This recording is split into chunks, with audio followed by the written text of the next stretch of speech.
make sure you have those. All right, talking about inscribed angles today. They are formed by two rays. An inscribed angle, an angle is always just two rays that come together at a point.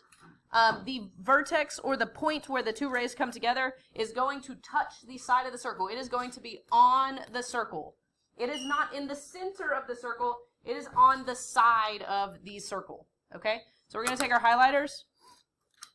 And we are going to use these highlighters. So the measure of the inscribed angle is equal to half the measure of the intercepted arc. So my angle is half of my arc. So what does that mean? All right, I take one color, I've got inscribed angle. So I'm going to highlight my inscribed angle. What is that? And then I'm going to highlight my intercepted arc.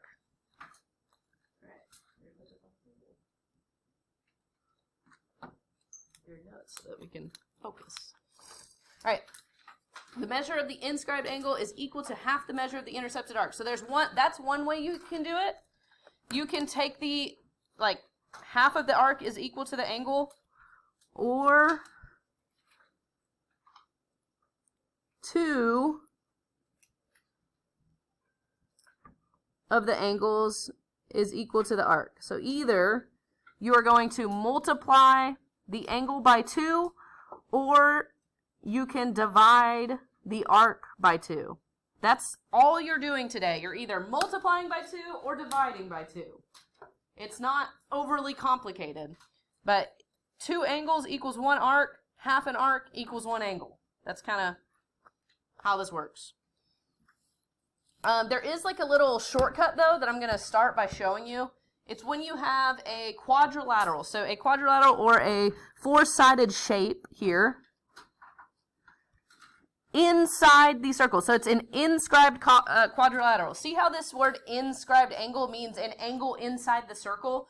Well, an inscribed quadrilateral means a quadrilateral or a four-sided shape inside the circle. So the word inscribed, I always think of it as inside. It kind of sort of rhymes, not really, but they sound similar, but inscribed and inside they have a similar meaning.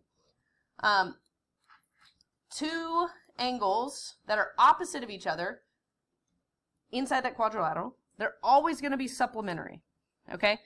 So if this angle is opposite of 98 degrees, they are going to be supplementary, which means add to 180. So that 98 degrees can be subtracted from 180 to get 82, which is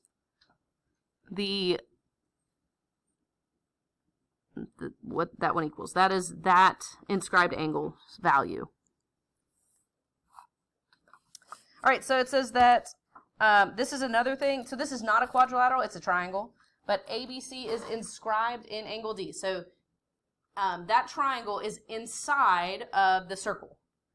We know that A and B and C are going to add up to, okay, a triangle adds up to how many degrees? Who knows?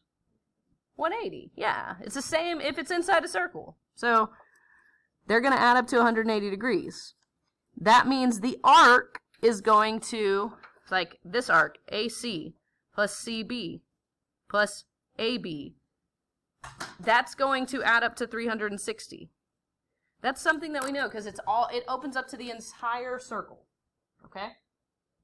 Okay, I always kind of think of these, they always remind me of like a snow cone. And you know, getting close to summer, snow cone stands are open. It's exciting times. So we are trying to find our angle, and I always try to pick one color for the angle. So I have chosen orange. This is my inscribed angle, and I'm going to use yellow for all of the arcs. So when given the arc, divide by 2. When given the angle, and I'm just going to go ahead and highlight those, you multiply by 2. All right, so we have to determine, have we been given the arc here, or have we been given the angle? And that will help us know what to do. So is 70 the arc of the circle, or is it the inscribed angle? Who knows? What do you think? Here we are given the arc. So the arc is twice as big as that angle, so we've got to cut it in half. So we've got to take 70, we've got to divide it by 2, and that's going to be 35. Pretty simple, like that particular one. Okay, and then it starts to get a little more complicated, and this one really isn't all that complicated, but this is the point of the highlighters. It says to find DEF. So I want you to take your highlighter, and I want you to put it on D, and then I want you to go to E, but you can't cross F before you go to E. So we can't go this way. We've got to go D to E to F, and that's our arc, because that's what we're trying to find here. And then our angle, so here's how you figure out the angle, which this gets kind of complicated because it's like, okay, we got lines everywhere. Like, why? What's happening here? So the way to figure that out is you start at D and F, and you figure out, okay, what line attaches to F, and if I follow it, would also go to D. So, like, you wouldn't want to come down here with your highlighter because that goes into that middle of that arc. You want to figure out, okay, which angle opens up to that arc. And you can see that N goes to both D and to F, the end points of this arc. And so that's kind of what you're looking for when you're drawing, like using your little highlighters. All right, and then here we're given the angle. So when given the angle, we're going to multiply by 2. So you're going to get 208 degrees. And you got to, use your brain a little bit. Does that make sense? Yeah, this is a big arc. It is greater than 180 degrees. So it's going to be a big number, and that's okay. All right, and then for this one, we want to find the measure of the arc, but remember the diameter cuts the circle in half. So we're going to do this we're going to first, okay, what is given? Well, this angle is given. So let's start by just highlighting the angle that's given. Because these first two problems were just one step, they were really easy. And then you get into these two-step problems that are a little more of a challenge. So we're going to figure out, okay, these arcs open up,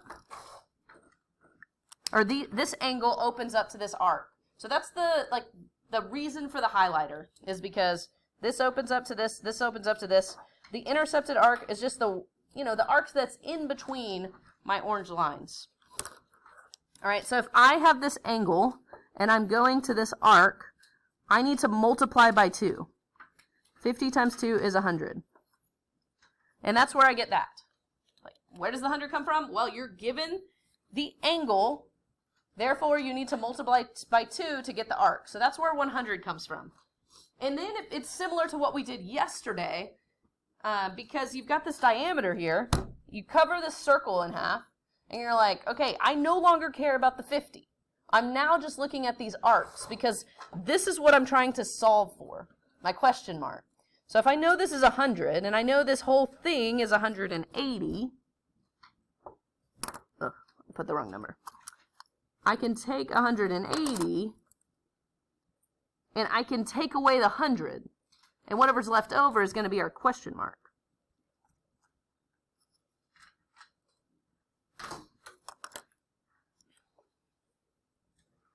Okay.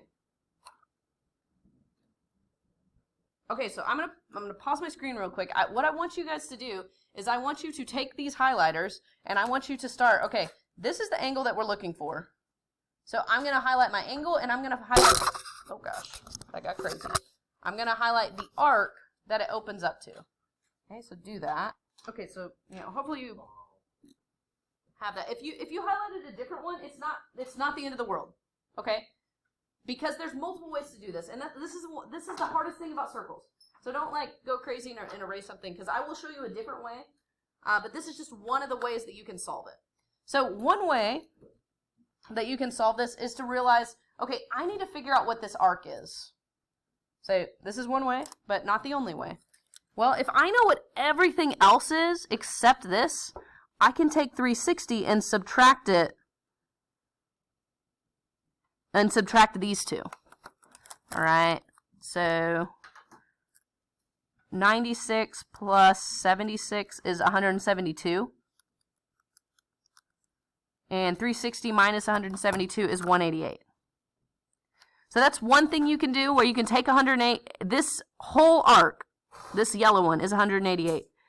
So if you're given the arc, you divide it by 2 to get the inscribed angle.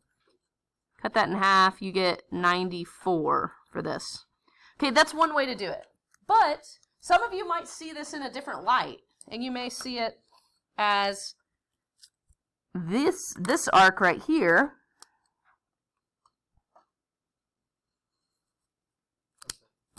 goes to this one. So if you saw it like that, that's perfectly fine. Okay, so what is 96 plus 76? I think it's like 172, right? So if you take 172 and cut it in half, what do we get? Let's do it. We get 86.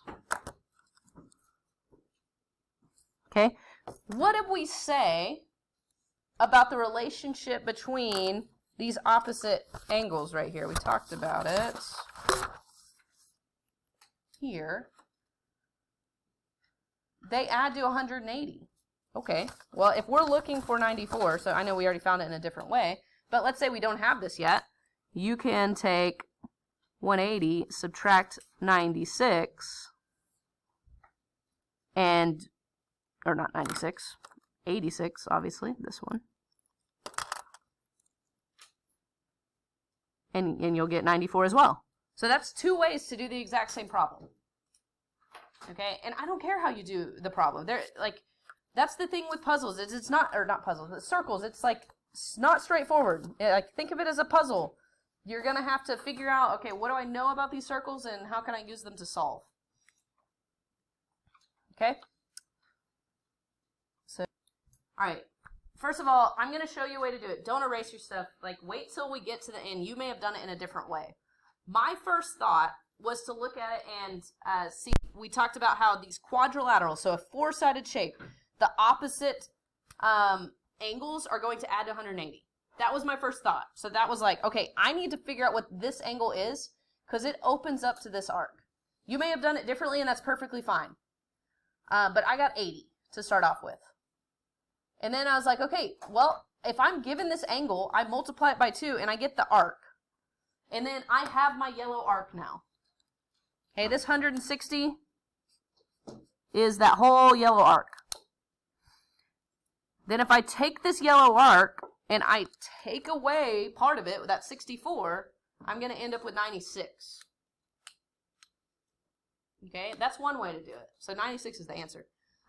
The other way you could have done it is you take 100 and you multiply it by 2 and you get 200. All right, and then you have 200 for this giant arc. And then you can take the whole circle, which is 360, and subtract this arc from it. So 360 minus 200 is 160, and then you get to this same point that we were here. And then you still have to subtract the 64. So there's multiple ways to do all of these problems, except for just the one-step ones. But you really just have to understand the concept, so please do not put your notes away. Like, have your notes out as you're working on this assignment. Make sure you see this top part. Use your highlighters. That's why we have this on paper and not on Delta or some kind of online thing. Just because it's really hard to see it without marking things.